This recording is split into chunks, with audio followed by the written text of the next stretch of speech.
చాలామందికి ఈ రెండు కలిసి ఉంటాయి ఇక్కడ ప్రారంభంలో. కొంతమందికి శిరోరేఖ విడిపోయి ఉంటుంది, అవును సార్. మధ్యలో ఖాళీ వస్తుంది. శిరోరేఖ విడిపోవటం అంటే ఏంటంటే స్వతంత్ర భావాలు ఎక్కువగా ఉంటాయి వారికి. అంటే చిన్నప్పటి నుంచి ఇండివిజువల్ థాట్ ఉంటుంది అనమాట. అంటే వాళ్ళ భావాలు వాళ్ళ ఇష్టం వచ్చినటువంటి వాటిని ప్రవర్తించడం, వాళ్ళ ఆలోచనల్ని అందరూ యాక్సెప్ట్ చేయాలనుకోవటం అనేటువంటి భావాలు ఉంటాయి. సపోజ్ అలాంటి భావాలు ఈ రెండు రేఖలు రెండు చేతుల్లో ఒక వ్యక్తికి ఉన్నాయనుకుందాం. అటువంటి వ్యక్తే భర్తగా వచ్చాడు. రైట్. భార్య చేతుల్లోనూ భర్త చేతుల్లోనూ ఉన్నాయి. అంటే ఎవరి భావాలు వాళ్ళవి. కొన్ని సందర్భాల్లో ఒకరి భావాలు ఒకళ్ళకి పొసగక వైరుధ్యం రావచ్చు, విరోధం రావచ్చు. దానివల్ల ఏంటంటే ఇది భార్యాభర్తల రేఖ, వాళ్ళిద్దరూ కలిసి ఉండరు అంటారు. కలిసి ఉండకపోవడం అనేటువంటిది ఫ్యాక్టర్ ఇంకా చాలా అంశాల మీద ఆధారపడి ఉంటుంది. Yes, correct sir. ఇది నేను చాలా మందికి చూశాను సార్. అది ఇప్పుడు ఈ రెండు రేఖలు కలవకుండా కూడా వాళ్ళు హ్యాపీగా ఉంటారు. అంటే వాళ్ళ భావాల్ని సరి చేసుకుంటారు. అది మిగతా లక్షణాల మీద ఆధారపడి ఉంటుంది. ఈ ఒక్క పాయింట్ పట్టుకుని మనం వీళ్ళిద్దరూ కలిసి ఉంటారు, కలిసిపోయి విడిపోతారని చెప్పకూడదు. Right sir. ఎందుకంటే మీరు చెప్పిన దాని ప్రకారము ఈ రెండు కలవకపోయినా సరే దంపతులు ఇద్దరు బాగా అన్యోన్యంగా ఉండవచ్చు, చక్కగా ఉంటారు. కలిసి ఉంటే విడిపోవచ్చు కూడా, కానీ వాళ్ళ ఆలోచనలు ఎప్పుడొకసారి పొంతన ఉంటాయి. అది అంతే. అది రైట్ సార్. ఇండివిజువాలిటీ ఎక్కువ ప్రదర్శిస్తూ ఉంటారు వాళ్ళు, ఎవరికి వాళ్ళు. ఆయుష్ రేఖ అంటే సార్ దీంట్లో? ఆయుష్ రేఖ అంటే ఈ జీవిత రేఖనే ఆయుష్ రేఖ అంటాం. Okay sir. అంటే జీవిత రేఖ అంటే ఈ చూపుడు వేలికిని బొటన వేలికి మధ్యలో ప్రారంభం అవుతుంది ఇక్కడ. అవును సార్. ఇలాగ కిందకి ఈ కంకణ రేఖకు వస్తుంది. ఇది ఆయుష్ రేఖ, అంటే జీవిత రేఖ అంటాం మనం.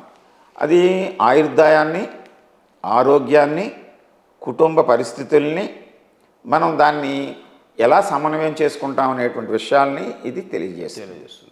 ఇది స్పష్టంగా అంటే ఇక్కడ ప్రారంభమవుతుంది, ఇక్కడ పూర్తి అవుతుంది. ఇది 100 సంవత్సరాలు. Okay sir. దాంట్లో ఏమన్నా కంకణాలు అంటే ఇట్లా మధ్యలో ఇది బలహీనంగా ఉందనుకోండి, ఆరోగ్యంలో కొన్ని ఇబ్బందులు ఏర్పడతాయి. మధ్యలో తెగిపోయింది అనుకోండి ముక్కల కింద, ఆ సమయంలో కొన్ని అవాంతరాలు, ఆరోగ్య పరిస్థితులు మారుతూ ఉంటాయి. అంటే నెంబర్ ఆఫ్ లైన్స్ చాలా అడ్డురేఖలు ఉన్నాయనుకోండి, కుటుంబ సంబంధమైనటువంటి ఒత్తిడులు, సమస్యలు ఎక్కువ ఉంటాయి, ఎక్కువ రేఖలు ఉంటాయి. శిరోరేఖ అంటే శిరోరేఖ అంటే మధ్యలో ఇక్కడ ప్రారంభం అవుతుంది. ఇందాక అడిగారు కదా ఇప్పుడు భార్యాభర్తల రేఖను, ఇక్కడే ప్రారంభం అవుతుంది. అంటే గురుస్థానానికి దిగువలో ఇది ఈ అరచేతి 2వ వంచుకి వస్తుంది. ఇది శిరోరేఖ. Okay okay sir. బుద్ధి రేఖ అని కూడా అంటాము, దాన్ని హెడ్ లైన్ అని కూడా అంటాము. అంటే మెదడు, మన పనితీరు, ఆలోచన, ఆచరణ ఎన్నిటినీ కూడా బుద్ధిరేఖ, శిరోరేఖ, హెడ్ లైన్ తెలియజేస్తుంది. ఇది కూడా మీరు జీవితరేఖను అడిగినట్టే ఇది కూడా ఏమిటంటే ఒక క్లియర్గా ఒక ఆర్క్లా ఉంటే, స్పష్టంగా ఉంటే అతని ఆలోచనలన్నీ సక్రమంగా ఉంటాయి. మధ్యలో లూప్స్ వచ్చినా, బ్రేక్ అయినా, గజిబిజిగా ఉన్నా, వంకర టింకరగా ఉన్నా అతని ఆలోచనలో, బుద్ధిలో ఏదో రకమైనటువంటి అలజడి ఉంటుంది, అశాంతి ఉంటుంది. ఈ రేఖ నేను చాలా మంది గమనించాను సార్, మధ్య వరకే ఉంటుంది చాలా వరకు.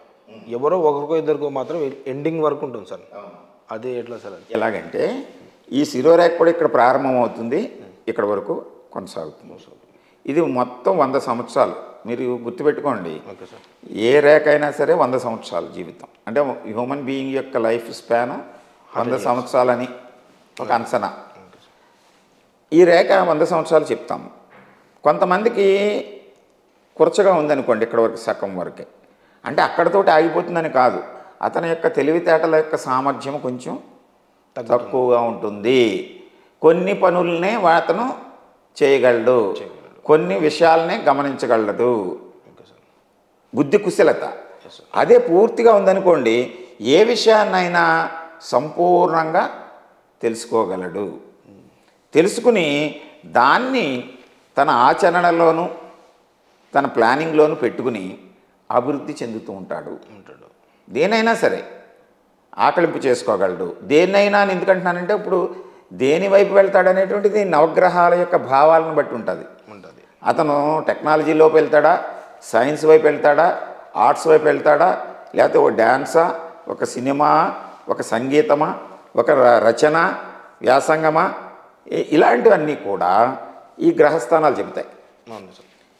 ఏ గ్రహం యొక్క భావం అతనిలో బలంగా ఉంటుందో ఆ శిరోరేఖ అంత ప్రస్ఫుటంగా ఉంటే దాంట్లో అతను మాస్టర్ అనమాట. దాంట్లో ఇంటికి వెళ్ళిపోతాడు. Right sir. ఈ రేఖ సార్ ఈడ పైన మామూలుగా ఇది చాలా మంది ఇదే ఆయుష్ రేఖ అని అనుకుంటుంటారు సార్. ఒకప్పుడు అలాగే ఆత్మరేఖ అనేవారు దాన్ని. Okay sir. ఇది చిటికిన వేలు కింద బయలుదేరుతుంది, చూపుడు వేలు వైపు వెళ్తుంది. ఆత్మరేఖ, హార్ట్ లైన్ అంటాము, హృదయ రేఖ అంటాము. రేఖ, రైట్. హృదయము అంటే మన మనస్సు, మన యొక్క ఆలోచన, ఇతరుల పట్ల మనం చూపెట్టేటువంటి ప్రేమాభిమానాలు, ఆత్మీయత, అనురాగము, కరుణ, జాలి, ఇవి ఎలా ఉన్నాయి, కాఠిన్యత ఎలా ఉంది, సంసారంలో భార్యాభర్తల మధ్య ఉండేటువంటి సంబంధ బాంధవ్యాలు, కుటుంబంలో అన్నదమ్ముల మధ్య, అక్క చెల్లెళ్ళ మధ్య, తల్లిదండ్రుల మధ్య, తల్లి తండ్రి పిల్లల మధ్య ఉండేటువంటి సంబంధ బాంధవ్యాలు, అలాగే పబ్లిక్ రిలేషన్, బయట మనం చేసే ఉద్యోగంలో సహాధ్యాయులతోటి, బయట సోషల్ స్టేటస్, మనం బయట తిరిగేటువంటి వ్యక్తులతోటి ఎలా మనం ప్రవర్తిస్తున్నాము, ఇది చెప్పుంది. ఓకే. అది కొంతమందికి మధ్యలో వరకే ఉంటుంది సార్. అంటే అటువంటి వాళ్ళు సరిగా ఉండరు, అంతే కదా? అంటే అలా అని కాదు. ఇది దీని యొక్క విస్తృతి శని స్థానానికైనా వెళ్తుంది కొంతమందికి, లేకపోతే శని స్థానం దగ్గర ఆగిపోతుంది, కొంతమందికి గురుస్థానంలోకి వెళ్తుంది, కొంతమందికి గురుస్థానం దాటి చివరి వరకు వస్తుంది, కొంతమందికి గురుడికి శనికి మధ్యలోకి వెళ్తుంది, కొంతమందికి ఇక్కడ 2 భాగాల కింద చీలి 2 గురుస్థానానికి కానీ ఒకటి శనికి ఒకటి గురుడికి వెళ్తుంది. అంటే ఇక్కడ ఈ రేఖ యొక్క ప్రాధాన్యత ఏమిటంటే మనస్సు ఎలా ఉన్నా అది గురుస్థానాన్ని చేరితే అతనికి వితరణ, కరుణ, ప్రేమ, దయాదాక్షిణ్యాలు, సమాజం పట్ల గౌరవము, ఇతరుల ఎడల ఒక సానుభూతి, ఇలాంటి భావాలన్నీ వాళ్ళలో ఉంటాయి. Okay sir. ఓకే. అంటే గురువు కదా సార్, గురువు ఎవరి మాట విన్నాడు అని ఉంటారు కదా సార్. గురుడు వినడం కాదు, గురుడు వింటాడు సార్. గురుడు చెడ్డని కూడా మంచిగా మలిచేటువంటి లక్షణం ఉన్నటువంటి గ్రహము గురుడు.